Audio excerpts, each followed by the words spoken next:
President Joe Biden signed the first major gun reform legislation in decades on Saturday.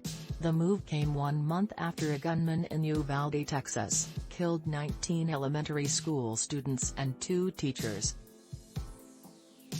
While Congress may be getting the attention right now, students around the country have been working to push legislation like this for years.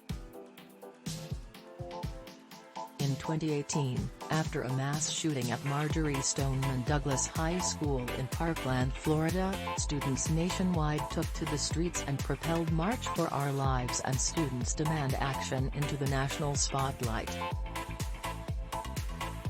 The two organizations are now major forces in the gun control movement. The wave of support for bipartisan gun legislation comes as these student-led groups are returning to in-person events, which for the most part came to a stop during the pandemic. Thousands of young people gathered at the Washington Monument earlier this month for the first March for Our Lives rally since 2018. NPR spoke with 5 high school and college students who have been impacted by gun violence and who are now working to make sure others won't be. It was the Tuesday after Thanksgiving break when Zoe Toure jumped out of a school window to safety. She was lucky that day. That short jump meant a quick escape from a fellow student with a gun. But some of her classmates at Oxford High School, about an hour outside Detroit, were not. The 15-year-old shooter killed 4 students: Hannah St. Juliana, 14, Tate Meyer, 16, Madison Baldwin, 17, and Justin Schilling, 17. The rampage left 6 more students and a teacher injured.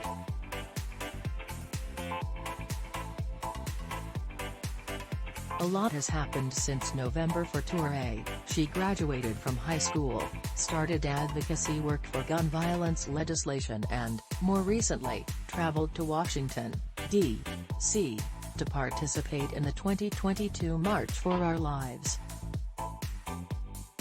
She wore the names of her lost classmates on a gray custom t-shirt as she marched. In the immediate aftermath of the shooting, she says, she didn't know how to heal. March for Our Lives reached out to her on Twitter about talking to lawmakers through an upcoming rally in Lansing. She decided to try it. At first I didn't think it was such a great idea, but my mom and my dad reassured me that I should do it to kind of get out of the funk that I was in, Toure recalled.